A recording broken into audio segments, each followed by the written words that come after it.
शुक्रवार के दिन माता लक्ष्मी जी की यह कथा सुनने से सारी दरिद्रता दुख खत्म हो जाएंगे।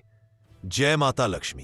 प्रिय भक्तजनों, कहते हैं जिस घर में मां लक्ष्मी की आराधना होती है वहां से दरिद्रता दुख और कलह दूर भागते हैं। मां लक्ष्मी केवल धन की देवी नहीं है, वे सौंदर्य, शांति, करुणा और समृद्धि की प्रतीक है। उनकी कृपा से घर में न केवल धन आता है बल्कि सुख, सम्मान और संतुलन भी आता है। जो व्यक्ति हर शुक्रवार को या दीपावली की रात्रि में श्रद्धा से लक्ष्मी पूजन करता है, जो दीपक जलाकर उनकी कथा सुनता है, जो निस्वार्थ होकर दूसरों की सहायता करता है, उसके जीवन में मां लक्ष्मी सदा के लिए बस जाती है। ऐसी ही एक पवित्र कथा है एक सच्चे भक्त भोलानाथ ब्राह्मण की, जिसकी गरीबी को मां लक्ष्मी ने अपनी कृपा से स्वर्ण में बदल दिया। लेकिन उससे भी सुंदर थी उस भक्त की निस्वार्थ भावना और भक्ति। कथा आरंभ। भक्ति से बढ़कर कुछ नहीं। बहुत समय पहले हिमालय की तलहटी में बसे एक छोटे से गांव में भोलानाथ नामक ब्राह्मण रहता था। उसका घर टूटी झोपड़ी थी, कपड़े पुराने थे, भोजन सीमित था, परंतु उसके मन में था ईश्वर और भक्ति के लिए अटूट प्रेम। उसकी पत्नी सीता भी धार्मिक और धैर्यवान थी। दोनों हर सुबह नदी में स्नान करते, तुलसी को जल देते, भगवान विष्णु और मां लक्ष्मी की पूजा करते। वे दोनों गरीबी के बावजूद प्रसन्न रहते थे, क्योंकि उन्हें विश्वास था कि जो सच्चे मन से भक्ति करता है उसे भगवान अवश्य परखते हैं, परंतु कभी छोड़ते नहीं। भोलानाथ रोज गांव के बच्चों को वेद और नीति सिखाता। वह कहता, धन का मूल्य तब है जब उससे किसी का भला हो, नहीं तो सोना भी मिट्टी के समान है। गांव के लोग उसकी सादगी से प्रभावित थे, लेकिन कई लोग उसका मजाक उड़ाते। कहते, अरे ये ब्राह्मण तो दिन भर पूजा करता है, न खुद खाते हैं न दूसरों खाने देते हैं। परंतु भोलानाथ मुस्कुराकर कहता, भक्ति का फल समय पर मिलता है, बस विश्वास रखना चाहिए। एक पहली परीक्षा, जब घर में अन्न का दाना न था। एक बार की बात है, 3 दिन लगातार वर्षा हुई। भोलानाथ और सीता के घर में अन्न का एक भी दाना न बचा। पत्नी ने कहा, दिन भर से परीक्षा, जब घर में अन्न का दाना न था। एक बार की बात है, 3 दिन लगातार वर्षा हुई। भोलानाथ और सीता के घर में अन्न का एक भी दाना न बचा। पत्नी ने कहा, स्वामी, आज तो हमारे पास पकाने को कुछ नहीं है, बच्चे भूखे हैं, मैं क्या करूं? भोलानाथ ने शांत स्वर में कहा, चिंता मत करो, मां लक्ष्मी हमारी परीक्षा ले रही है। आज भी दीप जलाओ, भजन गाओ। उस रात उन्होंने मिट्टी का दीप जलाया, थोड़ा सा तेल डाला और मां लक्ष्मी का भजन गाने लगे। उस रात उन्होंने मिट्टी का दीप जलाया, थोड़ा सा तेल डाला और मां लक्ष्मी का भजन गाने लगे। जय जय हे मां लक्ष्मी रानी, सब सुख संपत्ति की तू खानी। भोजन नहीं था बट भक्ति का रस था। भोलानाथ ने कहा, मां, मेरे पास धन नहीं पर मेरा मन तुम्हारा है, जो है वही अर्पण है। रात गहरी थी, चारों ओर सन्नाटा।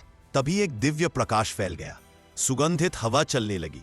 मां लक्ष्मी का दिव्य प्रकट होना, कमल के फूल पर विराजमान मां लक्ष्मी वहां प्रकट हुई। उनके मुख से तेज निकल रहा था और चारों दिशाओं में उजाला फैल गया। भोलानाथ ने भूमि पर गिरकर प्रणाम किया। मां, मेरे जैसे तुच्छ प्राणी पर आपकी कृपा, मैं धन्य हो गया। मां लक्ष्मी बोली, वत्स, तूने 3 दिन से भूखा रहकर भी भक्ति नहीं छोड़ी। तूने मेरे नाम का दीप जलाया, यही तेरी सच्चाई है। मांग, क्या वर चाहिए? भोलानाथ ने कहा कि मां, मुझे अपने लिए कुछ नहीं चाहिए, बस इतना वर दीजिए कि मेरे गांव में कोई भूखा न रहे। मां प्रसन्न हुई और बोली, वत्स, तेरे घर में आज से ऐसा धन रहेगा जो कभी समाप्त नहीं होगा, लेकिन ध्यान रखना, यह धन तभी स्थिर रहेगा जब तेरा मन लोभ और अभिमान से मुक्त रहेगा। यह कहकर मां अदृश्य हो गई। चमत्कार का आरंभ अगली सुबह जब भोलानाथ उठा तो देखा कि उसके दरवाजे पर एक सुनहरी थैली रखी थी। उसमें चमकते हुए स्वर्ण मुद्राएं थीं। वह स्तब्ध रह गया। पत्नी ने कहा, स्वामी, मां लक्ष्मी की कृपा हो गई। भोलानाथ ने कहा, यह धन मेरा नहीं, यह मां का है, इसे सबके कल्याण के लिए उपयोग करेंगे। उसने उसी दिन गांव में एक अन्न क्षेत्र बनवाया, जहां कोई भी भूखा व्यक्ति आकर भोजन कर सकता था। हर शुक्रवार वह मां लक्ष्मी की पूजा करता और सबको भक्ति का पाठ पढ़ाता। धीरे धीरे गांव समृद्ध होने लगा। जो लोग पहले उसका मजाक उड़ाते थे अब उसकी भक्ति के गुण गाने लगे। दूसरी परीक्षा, लालच का साया। मां लक्ष्मी ने फिर उसकी परीक्षा लेने की सोची। एक दिन गांव के एक व्यापारी ने भोलानाथ से कहा, तुम्हारे पास इतना धन है, इसे व्यापार में लगाओ, दोगुना हो जाएगा। भोलानाथ ने मुस्कुराकर कहा, मेरा उद्देश्य धन बढ़ाना नहीं, पुण्य बढ़ाना है। व्यापारी बोला, तुम मूर्ख हो, आज के युग में बिना धन के कोई नहीं पूछता। भोलानाथ ने कहा, मुझे संसार नहीं, मां लक्ष्मी की कृपा चाहिए।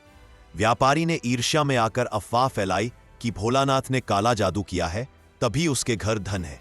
गांव के कुछ लोग भी बहक गए। उन्होंने उसकी निंदा करनी शुरू कर दी। भोलानाथ को दुख हुआ पर वह मौन रहा। उसने मां लक्ष्मी से कहा, मां, यह भी आपकी लीला है, जो गलत समझते हैं उन्हें भी सुखी रखो। उस रात मां लक्ष्मी स्वप्न में प्रकट हुई और बोली, वत्स, तूने निंदा सहकर भी धैर्य रखा। जान ले, सच्ची भक्ति वही है जहां सहनशीलता और क्षमा है। तीसरी परीक्षा, वृद्धा का रूप। कुछ महीनों बाद एक सर्द दिन में मां लक्ष्मी ने वृद्धा का रूप धारण किया। वह फटे कपड़ों में कांपते शरीर के साथ भोलानाथ के घर पहुंची। वृद्धा बोली, बेटा, 3 दिन से भूखी हूं, कुछ खाने को दे दे।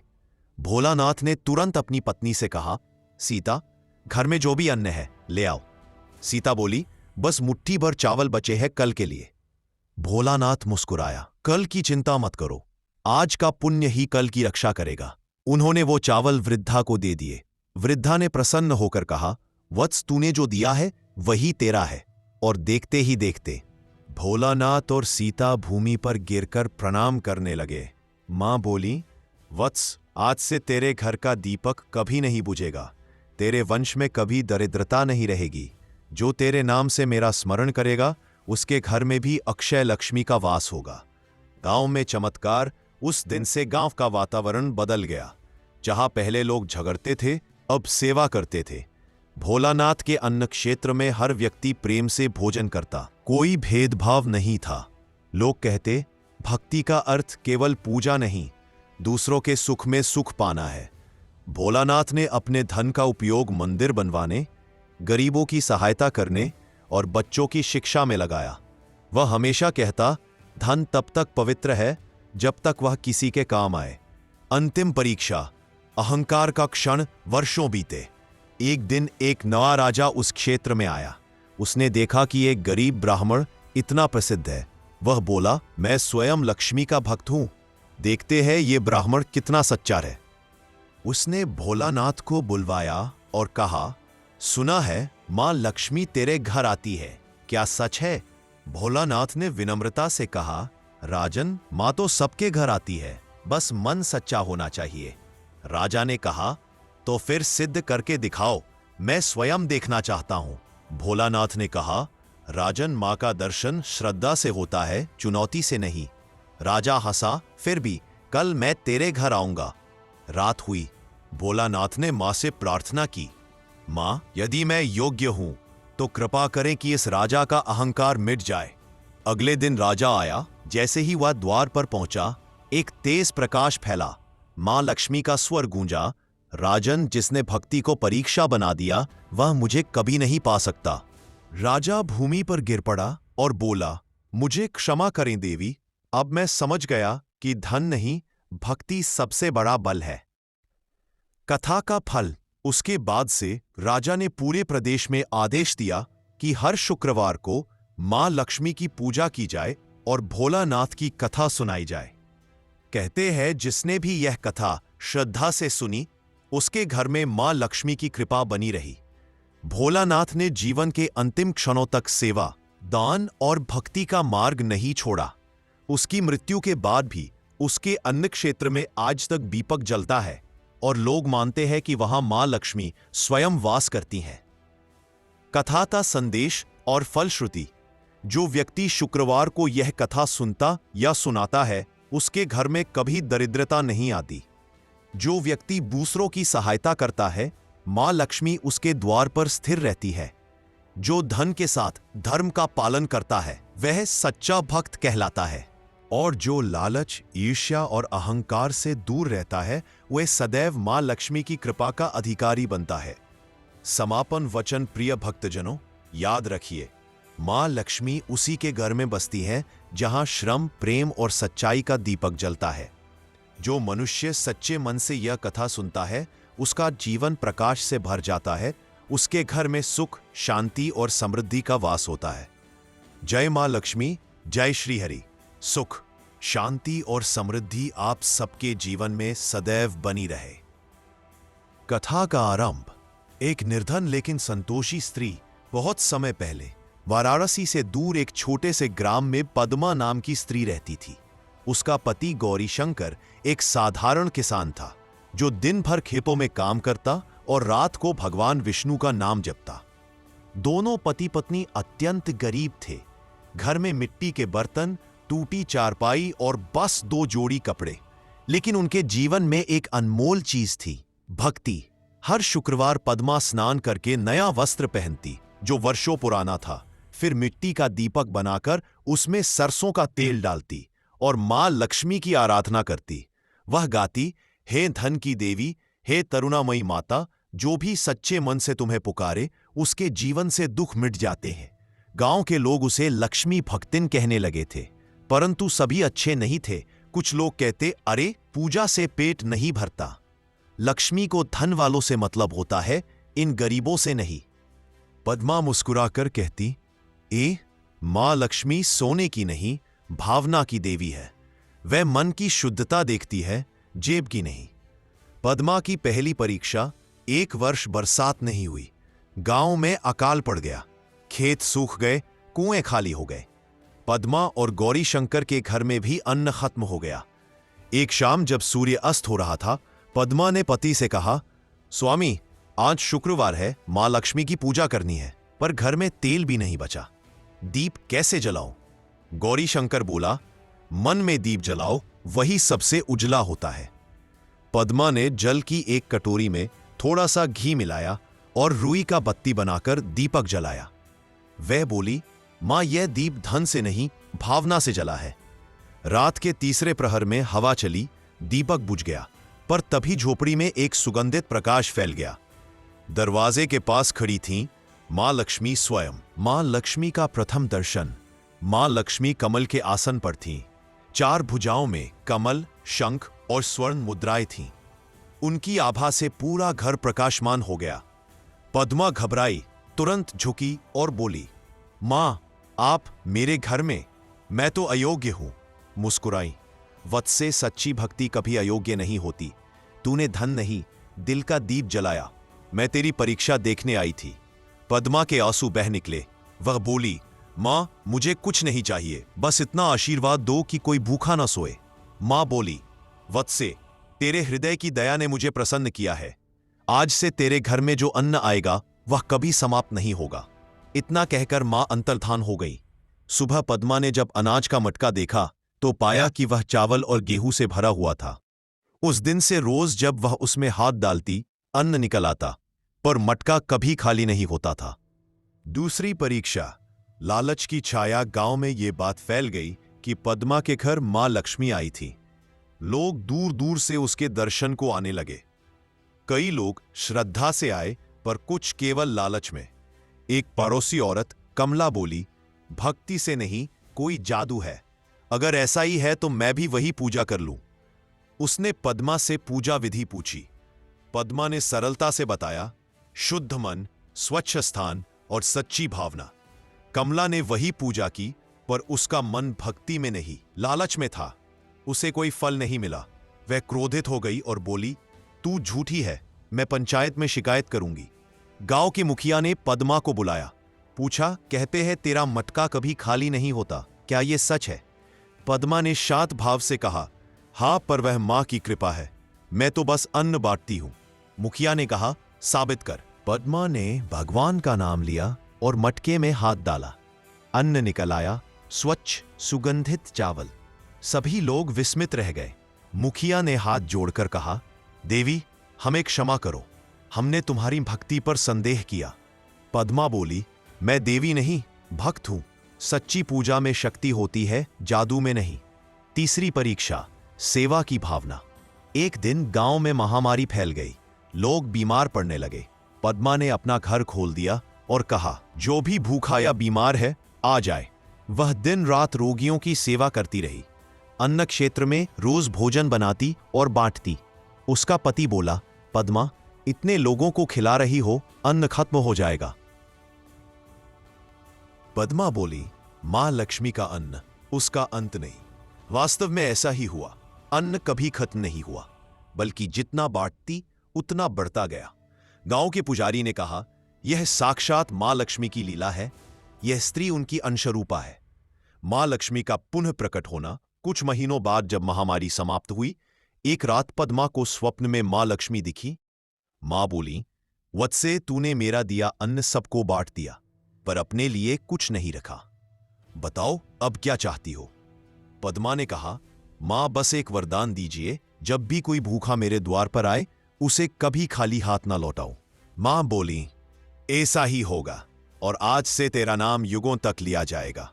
सुबह जब पद्मा ने आंखें खोली तो देखा कि उसकी झोपड़ी मंदिर जैसी बन चुकी थी। दीवारें चमक रही थीं और बाहर एक शिला पर खुदा था, यहां मां लक्ष्मी ने निवास किया। कथा का चरम, राजा का आगमन। कई वर्षों बाद उस प्रदेश में एक नया राजा आया, राजा विक्रमसेन। उसने पद्मा की कथा सुनी और कहा, मैं स्वयं उस चमत्कार को देखने जाऊंगा। राजा भव्य सेना के साथ पद्मा के घर पहुंचा। वह झोपड़ी देखकर मुस्कुराया। यहीं देवी रहती है? यह तो मिट्टी का घर है। पद्मा बोली, महाराज, मां लक्ष्मी राजमहलों में नहीं, विनम्र हृदय में रहती है। राजा ने हंसकर कहा, ठीक है, मैं भी पूजा करूंगा, देखता हूं आती है या नहीं। राजा ने सोने के दीप जलाए, मिठाइयां चढ़ाईं, पर मन में अभिमान था। रात भर पूजा की, पर मां नहीं आई। वह क्रोधित होकर बोला, यह सब धोखा है। तभी आकाश में स्वर गूंजा, अभिमान जहां है वहां मैं नहीं, भक्ति जहां है वही मैं हूं।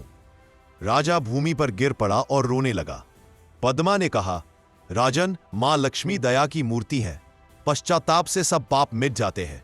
मां पुनः प्रकट हुई। राजा ने क्षमा मांगी और कहा, आज से इस गांव को लक्ष्मीपुर कहा जाएगा। अंतिम वरदान और पद्मा की अमरता। वर्षों बाद जब पद्मा वृद्ध हो गई, मां लक्ष्मी एक बार फिर उसके द्वार पर आई। वह बोली, वत्से, तूने जीवन भर दूसरों के लिए जिया, अब मेरे लोक चल चल, वहां सदा सुख है। पद्मा बोली, मां, तभी आऊंगी जब यह अन्न क्षेत्र सदैव चलता रहे। जब तक धरती पर भूखा है मैं यहीं रहूंगी। मां मुस्कुराई और बोली, तू स्वयं मेरे अंश के समान है, तेरे नाम से युगों तक कथा कही जाएगी। आज भी कहा जाता है कि लक्ष्मीपुर में पद्मा देवी का मंदिर है, जहां रोज दीपक जलता है और कोई भूखा नहीं सोता।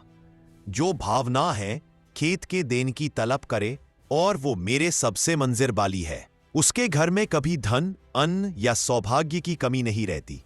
जो दूसरों की मदद करता है, उसके घर में मां लक्ष्मी स्थायी रूप से निवास करती है। जो अपने धन का दान करता है, उसके धन में कभी कमी नहीं होती। और जो विनम्रता रखता है, वह मां के हृदय के सबसे निकट होता है। समापन वचन। प्रिय भक्तजनों, मां लक्ष्मी कहती हैं, मैं उस घर में नहीं ठहरती जहां झूठ, अहंकार और क्रोध है, पर जहां प्रेम, श्रम और भक्ति है, वहां मैं स्वयं दीप बनकर जलती हूं। इस कथा को जो सुनता है, उसका जीवन प्रकाश से भर जाता है। उसके घर में शांति और समृद्धि का वास होता है। जय मां लक्ष्मी, जय श्री हरि। सुख, समृद्धि और सौभाग्य आप सबके जीवन में सदा बना रहे। मां लक्ष्मी और सुदीप लोहार की कथा सुनने मात्र से घर में सुख, सौभाग्य और शांति आती है। प्रस्तावना: लक्ष्मी मां की कृपा। जय मां लक्ष्मी। कहा गया है, मां लक्ष्मी केवल सोना और चांदी ही नहीं देती, वे देती है परिश्रम में फल, ईमानदारी में सम्मान और प्रेम में समृद्धि। जिस घर में सच्चा श्रम, भक्ति और संतोष होता है, वही मां लक्ष्मी स्थायी रूप से निवास करती है। आज की यह कथा एक ऐसे साधारण इंसान की है जिसकी मेहनत, ईमानदारी और भक्ति ने स्वयं मां लक्ष्मी को प्रसन्न कर दिया। कथा आरंभ। सुदीप लोहार की सच्चाई। बहुत समय पहले एक छोटे से गांव में सुदीप नाम का लोहार रहता था। वह दिन रात मेहनत करता, लोहा गलाता और औजार बनाता था। उसकी दुकान पर हमेशा आग जलती रहती, पर उसके घर का चूल्हा कई बार ठंडा रहता। सुदीप गरीब था, पर मन से बड़ा था। वह कहता, धन तो मिट्टी है, पर ईमानदारी अमर है। हर शुक्रवार वह अपनी पत्नी रमा के साथ मां लक्ष्मी का पूजन करता। दोनों मिट्टी का दीप जलाते, नमक और रोटी चढ़ाते और प्रार्थना करते, मां हमें उतना दो जितना श्रम से अर्जित कर सके। गरीबी की परीक्षा। एक बार गांव में भीषण तूफान आया। सुदीप की दुकान गिर गई, औजार टूट गए, रोजगार चला गया। पत्नी बोली, अब क्या करेंगे, घर में अन्न भी नहीं बचा। सुदीप ने शांत स्वर में कहा, मां लक्ष्मी कभी अपने सच्चे भक्त को नहीं छोड़ती, बस विश्वास रखो। रात को वह थका हारा सोया। स्वप्न में उसने देखा कि एक चमकता हुआ कमल उसके सामने है और उस पर मां लक्ष्मी विराजमान है। मां बोली, वत्स, तूने कठिन समय में भी ईमान नहीं छोड़ा। मैं तुझे वरदान देती हूं, कल सूर्योदय के समय जो पहला व्यक्ति तुझसे कार्य करवाने आएगा, उसका कार्य तुझसे करवाना, वही तेरे लिए समृद्धि का द्वार बनेगा। चमत्कार की शुरुआत सुबह सूरज उगा ही था कि एक वृद्ध ब्राह्मण आया। उसने कहा, बेटा मुझे लोहे की छोटी घंटी बनानी है मंदिर के लिए, पर मेरे पास पैसे नहीं है। सुदीप ने मुस्कुराकर कहा, ब्राह्मण देव, आपकी सेवा ही मेरा सौभाग्य है, मैं ये घंटी निःशुल्क बना दूंगा। उसने दिन भर श्रम करके सुंदर सी घंटी बनाई। ब्राह्मण ने उसे आशीर्वाद दिया और चला गया। रात को जब सुदीप लौटा तो देखा कि उसकी टूटी दुकान की जगह एक नई दुकान खड़ी है। मजबूत दीवारें, औजारों से भरी अलमारी और कोने में एक स्वर्ण घंटी रखी थी। उसने समझ लिया, ये मां लक्ष्मी की कृपा है। अंजन, मां लक्ष्मी का प्रकट होना। रात में जब वह मां का धन्यवाद कर रहा था, तभी कमरे में उजाला हुआ। मां बोली, वत्स, तूने ब्राह्मण की सहायता करके मुझे ही प्रसन्न किया। मैं तुझे आशीर्वाद देती हूं, तेरे श्रम से जो धन मिलेगा वह सदा बढ़ता रहेगा, पर जान रहे उसमें से अंश दान के लिए अवश्य देना। सुदीप हाथ जोड़कर बोला, मां, मैं वचन देता हूं कि कभी अहंकार नहीं करूंगा और हमेशा सच्चे मार्ग पर रहूंगा। मां मुस्कुराई और अंतर्धान हो गई। सफलता और विनम्रता। समय बीता, सुदीप की दुकान प्रसिद्ध हो गई। राजा तक उसके औजार मंगवाने लगा। घर में सुख आया, धन आया, पर उसका मन नहीं बदला। हर शुक्रवार वह पहले की तरह दीप जलाता, गरीबों को भोजन करवाता और मां का धन्यवाद करता। गांव के लोग कहते, यह सुदीप नहीं, मां लक्ष्मी का पुत्र है। वह हंसकर कहता, मैं तो बस उनका सेवक हूं, धन उनका है, मैं तो केवल माध्यम हूं। कथा का संदेश और फल। जो व्यक्ति ईमानदारी और परिश्रम से कमाता है, मां लक्ष्मी स्वयं उसके घर आती है। जो दान और सेवा करता है, उसके धन में कभी कमी नहीं होती। जो अहंकार से दूर रहता है, उसका नाम युगों तक लिया जाता है। ऐस समापन वचन। मां लक्ष्मी कहती है, मैं उस हाथ में बसती हूं जो श्रम करता है और उस हृदय में जो दया रखता है। जहां प्रेम, सत्य और ईमानदारी है, वहां मैं सदा स्थायी रूप से निवास करती हूं। जो श्रद्धा से इस कथा को सुनता है, उसके जीवन में धन, सौभाग्य और शांति का दीपक सदा जलता रहता है। जय मां लक्ष्मी, जय श्री हरि, जय मां।